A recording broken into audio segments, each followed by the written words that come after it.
What up? What up? What up? What is happening, YouTube? Hope y'all doing all right today.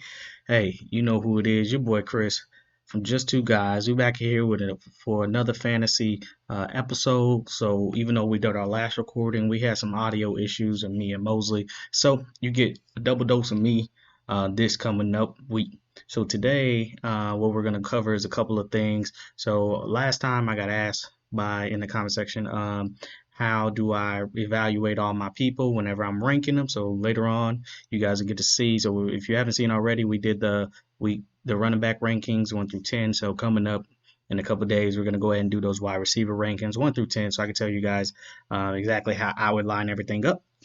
But someone asked me, how exactly do I know who to pick and how am I ranking my individuals? And I don't do not necessarily number ranking 1 through 10. I kind of do a group ranking, right? So certain people are in certain categories, and you go from there. But so I'm going to show you guys a couple of websites and a couple tools that I personally use in order to figure out how I'm going to draft and who I'm going to draft for the upcoming season. So before we get to it, you already know what to do. Go ahead and like and subscribe down below. Let me know in the comment section. Are you interested in this? Is this fun? Whatever it is, and let's go ahead and get into it. Drop that beat. Offense light, defense light, his squad light, house call light, and it sound light, and it sound light, and it sound light.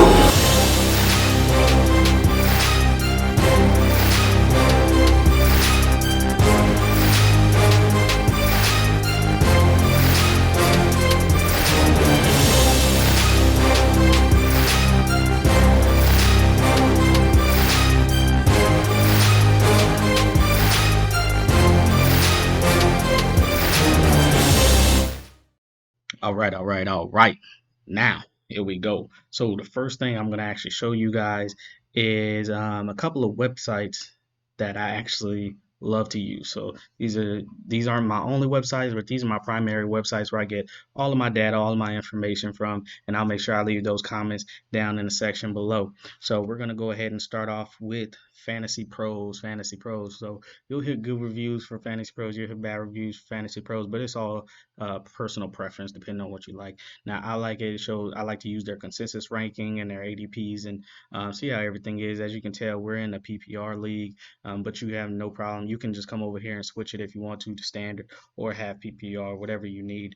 But what this actually does is it gives me a quick overview of the general ranking and groupings of how people are tiering them off. Because if you don't know, you can come over here and do a draft simulator, and all they do is draft. So these are constantly getting updated every week to know how things are going on. So all you have to do is come over here, click on somebody else's name, and it'll update everything and pull up all the information that you possibly might need to know. Right now I'm on a hotspot, so it's running a little slow, but bear with me. We got it. We're going to take care of you, okay? So it'll tell you all the recent kind of news, notes, articles, the rankings, ADP, matchup for a particular individual. In this case, we're talking about Christian McCaffrey right here. Stats, game logs, and schedules. Usually I use this a lot for the news, notes, and the schedules.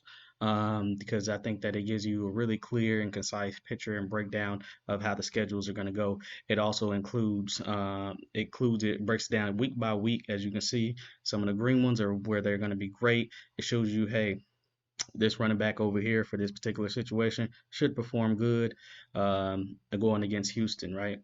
I told you the next game, how that game is going to go, next 3 games, who they have during the playoff time frame, so on and so forth. So I really like to use this just to get a general idea of how to break it down week by week. Okay. So the next website that I love to use, and I'm gonna make sure I comment these guys all the time and make sure I put them down in the description below. But it is the Fantasy Footballers. If you guys haven't seen, this is the #1 podcast. They win awards, they do it all, and I love the way that they break down everything. So for those that don't know, I am more of a metrics kind of guy. I like to learn the details, and even though I'm just really diving into it recently, over the past year or two, I'm really starting to see how valuable that these tools can be whenever it comes to evaluating your picks and who to stream and who to pick. So you got everything from once you sign up for their account, You got everything from a weekly snapshot, which shows you week by week how the player is. Premium projections show their overall projections for later on. The career snapshot will show you how they did over, obviously, their career. So it's not just the last year. Stream Finder will help you, hey, it'll help you to see this is the part maybe for next week, next game coming up. This is who good streamers are. Red zone report, anything that happened in the red zone. So, for example, this is where I learned that Adam Thielen was a hot hand, a hot master out there in that red zone. So, target breakdown, strength of schedules, and of course, market shares. And they have so much stuff in here. But some of my favorite tools to use is obviously the target breakdown, know how many targets somebody's getting, and as well as the market share. So we'll just kind of go through here just so you guys can kind of see how everything is supposed to work. Once you guys go ahead and sign up, they do have a Patreon account if you do want to access that. We're going to go ahead and log in here.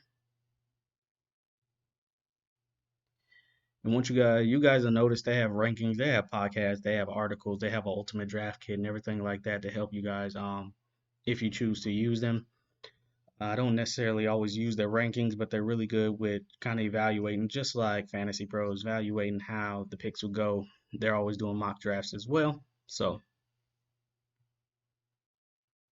we're going to go over here to the market share.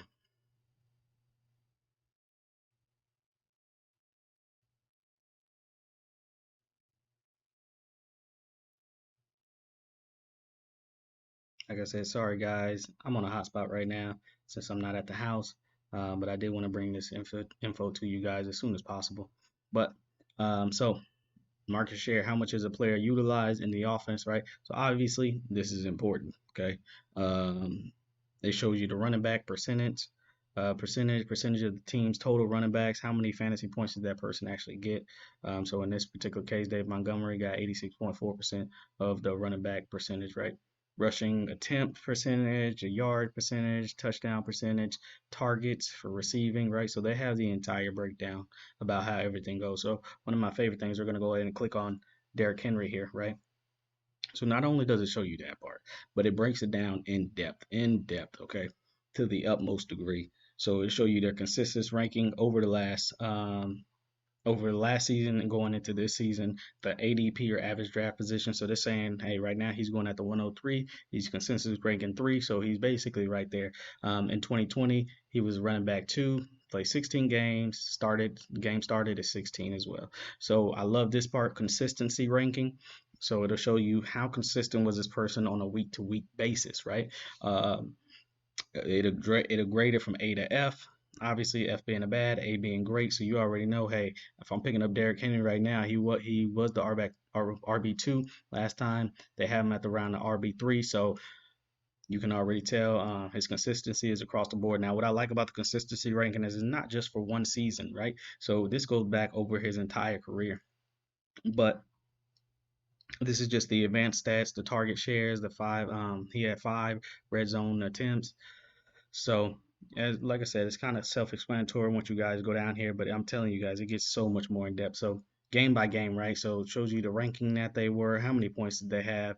You can break it down into half PPR, 6 point, whatever it is that fits you. If you come over here and you go to splits, to tell you how good they were versus the wins, losses, home and away. So last season, Derrick Henry played 8 home games and 8 away games. And from here, you can see he scored 24.4 fantasy points on the road. So Derrick Henry was actually a lot better on the road. Shows you his snap percentage. How often was he on the field? So 71% of the time he was actually on the field, right? Red zone usage, like obviously, like I said, you guys got to comb through this, and then you can come over here and you can see his career stats as a whole, right? So how much snap percentage? So in 2017, and everybody started to say, hey, he started to blow up right recently. Well, once his snap percentages ended up going into the 60 range, that's really when he took off. We know he did very decent in 2018 as well with the lower snap percentage, but as you can tell, he was able to get it done. So 45 attempts. So he 2018. 2019, he roughly had the same amount in the red zone, 45 and 44 and 45. But then in 2020, it shot up to 65. So that's how you know Tampa Bay, Tennessee Titans are over here showing out when it came to the red zone. They were actually able to get down there and make stuff happen. Okay, so those are just my two. Those are just my two right there on how exactly I handle and break down my rankings and how I divide and see who's actually going to be better. So the next thing that we're going to do is we're actually going to head over to one of the documents that I created, right? So what I like to do every year is coming over here and I create a document. Okay, it's the strength of schedule documentation, and what this shows me is I break it down position by position. This is something I personally made, and what I can do is I can say, hey, from best, which is green, to worst, which is red, how their schedule is going to be. And I break it down for all 32 teams. Okay. So for all 32 teams. Now, this isn't for week by week, this is over the entire NFL season. Okay. So what you do is you'll come over here and let's just say we're talking about quarterbacks in this case. Okay. So you'll see the first thing obviously you want to go to is who has the best schedule as a quarterback. So Denver's, so we're talking about Teddy Bridgewater, Drew Lock, right? Great schedule for their quarterback. New England, okay, San Francisco, right? Next thing that you'll see is the easy or the blues. So those are kind of guys who have, just easy schedules. They shouldn't have a problem. So this is where you want to excel. You got like Kansas City, right? So Patrick Mahomes is already an outstanding quarterback, but now that you know he has an easy schedule, then that's even better. Now, in contrast, you come over here to Seattle. Seattle's schedule, even though it's Russell Wilson, right? He's another All-Star. We already know who Russ is. Let Russ cook, right? But you see that his schedule is bad. He has the worst schedule for a quarterback for the 2021 season. Doesn't mean that he's not going to do good, right? But if you had a lesser quarterback here, say let's just say Teddy Bridgewater was on the Seahawks, right? Then and he had the same exact schedule, then hey, I definitely want to fade this guy because he isn't gonna do nearly as good as I hope he does. But this is Russell Wilson. I'm not telling you to fade him or anything like that, and don't draft him. I'm just saying that be aware of it, okay? And then what you'll do is obviously, everybody know bread and butter, right? Those quarterbacks, those running backs, right? So what's interesting to me is Denver right here have great schedules for their running back and their quarterback. Okay, running back and their quarterback should do relatively good in perspective. Um, a couple other people, you got Pittsburgh. So if you're out here thinking about Najee Harris or anything like that, another great schedule for you to come up on. And then from there, what I'll do is I'll say, okay, now that I have a breakdown of everybody and how their schedule is piece by piece before I draft, right? I come down here lower and you'll see in this section I started with the quarterbacks already. Who stands out? What are some key things? And I break them off into tiers. Tiers being, hey, this guy has a great schedule, this guy has good schedule, and this guy is just indifferent or neutral. So it could go either way. So the biggest thing I thought that stand out to me is Teddy Bridgewater, Drew Lock, all of these guys that have the best schedules are in a strange situation as far as quarterbacks go, right? Teddy Bridgewater, Drew Lock, Cam Newton, Mac Jones, Trey Lance, and Jimmy G, right? I'm pretty sure I spelled Jimmy G Garoppolo. I'm pretty sure I spelled that wrong. I haven't spell check that. But so what I come down here and then from here you'll see tiers off, like I said. Tier two would be Sam Darnold, Tyrod Taylor, Carson Wentz, Trevor Lawrence, Patrick Mahomes, and then from here what I do is I highlight all the people that I think would be able to draft based on their average draft position. Who would be great fits? So obviously, number one would be Patrick Mahomes, right? He has a great schedule for a quarterback, as well as it's Patrick Mahomes. So right now, what it looks like is if you have the opportunity to get Patrick Mahomes in fantasy, this should be his year. This should be Patrick Mahomes' year to show up and show out in a general sense. Now, once again, this isn't a perfect end all be all, right? This is just a general sense of saying, hey, if you are going to draft somebody, this is where you want to go. Other people you want to look into is somebody like Cam Newton. Cam Newton has a fantastic schedule for a quarterback and a decent schedule for running backs, right? For as a matter of fact, for the offense as a whole, if we scroll over here in New England. So what it's showing me right now is for their tight ends, they have one of the best schedules. For wide receivers, they have an easy schedule, neutral for running backs, but with New England having as many running backs, that's something to compromise on, right? But you come up here to the quarterback section, and it's another great schedule for quarterback. So that's how you kind of evaluate this, and then from there, kind of just go back to the Fantasy Pros come back over here to the Fantasy Pros and taking a look at their average draft position, their ADPs, and things like that, and really trying to see how who's the most valuable bang for your buck, right? So, like I said, one big one is going to be Travis Etienne. For those that don't know, they've been having him training for um, as a wide receiver, mostly in the off season already. So that doesn't mean he's going to be that. But one thing we saw doing that last year, and we saw that they can be so productive, especially in PPR. So with Antonio Gibson, as a matter of fact, that's what I was thinking about with Antonio Gibson. So he was out there catching passes and lining up at wide receiver, right? And it showed that Antonio Gibson had a fantastic um, fantasy season. So like I said, guys, this is just a quick way. It's a quick video just so I can kind of show you guys exactly how I evaluate things and um, the way that I personally break down my tiers to let everybody give everybody an umbrella to see how exactly do I come into my rankings. Okay. Let me know down in the comment section below. Is this a similar thing that you guys do? Do you guys even go in depth? Because I know me, I like to dive into things, and when I start something, I like to dive into it heavy. So, have you guys ever thought about using tools like this to see how deep and dive you go into it? And one crazy thing is, I haven't even showed you guys ESPN, right? So ESPN, if you go into their NFL section into the stats, they break it down quarter by quarters, snap percentages by quarters, by games. They have ESPN dives in even more deep.